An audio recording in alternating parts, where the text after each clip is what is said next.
علیکم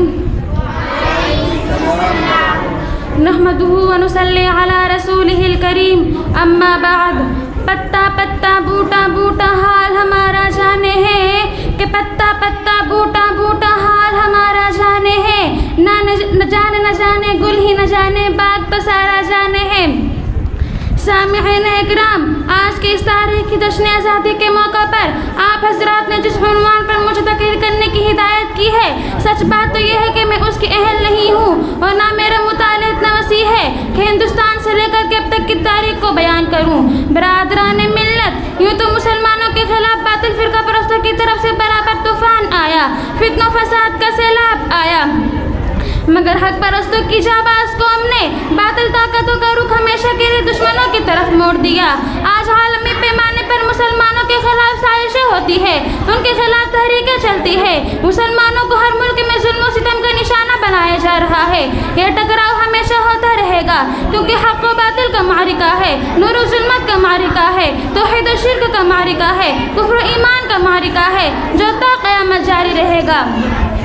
تاہم آج کے اس قومی یادگار کے دن ہندوستان کے گوشے گوشے اور خطے خطے میں مختلف تنظیموں، اداروں، اسکولوں، کالجوں اور مدرسوں میں غیر معمولی دھوم دھام سے جشن مناتے ہیں۔ غلام ہندوستان کی داستان اور آزاد ہندوستان کی داستان اور کہانی سنائی جا رہی ہے، مجاہدین کے خراج عقیدت کو پیش کیا جا رہا ہے۔ ایسے وقت میں جب ہمیں بھی اسلاف کی قربانی یاد آتی ہے تو ہاتھ دعائیں مغفرت کے لیے خود بہ خود اٹھ جاتی ہے اور مسلمانوں کے دردناک واقعات اور ظلم و ستم کی رودات سامنے آتی ہے تو خون کی آنسو نکل پڑتے ہیں اور دل سے ایسی آہ نکلتی ہے کہ اگر ہمارے اسلاف و اکابر کو اس کا تصور بھی ہوتا تو خدا کی قسم وہ لوگ اس ملک کو آزاد کرانے کے لیے اتنی بڑی قربانیاں نہ دیتے۔ اگر انہیں یہ معلوم ہوتا کہ ہندوستان میں ایسا بھی دن آئے گا کہ لوگ آزادی کی جگہ انگریزوں کی غلامی کو پسند کریں گے تو وہ لوگ شمشیر برہنہ لے کر کے میدان جہاد میں نہ نکلتے۔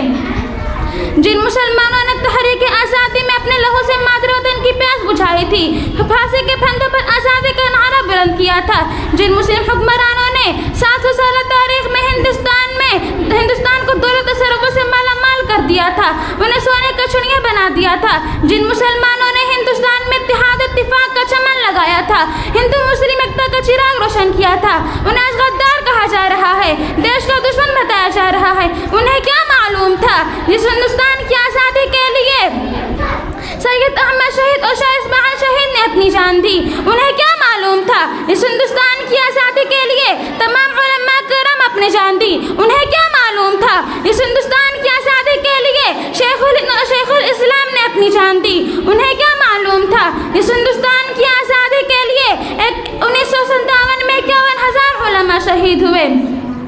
یہ مسلمانوں ہی کا احسان ہے کہ انہوں نے اس دیش کو قطب مینار کی بلندی، جامع مسجد کی پاکیزگی اور تاج محل کی خوبصورتی عطا کی ہے اور ہندوستان کو جنت نما بنایا ہے اور ان کے وقار کو بلند کیا۔ مگر آج اس کا ثمر مسلمانوں کو کیا مل رہا ہے؟ یہ مٹھی بھر فرقہ پرست تم سے تمہارے دین کو چھیننے کی باتیں کرتے ہیں، تمہیں پاکستان بھیجنے کی باتیں کرتے ہیں۔ ذرا تم انہیں بتا دو کہ یہاں کے ذرے ذرے پر تمہاری پیشانیوں کے نشانات ہیں، یہاں کے چپے چپے پر تمہارے قدموں کی چھاپ ہے۔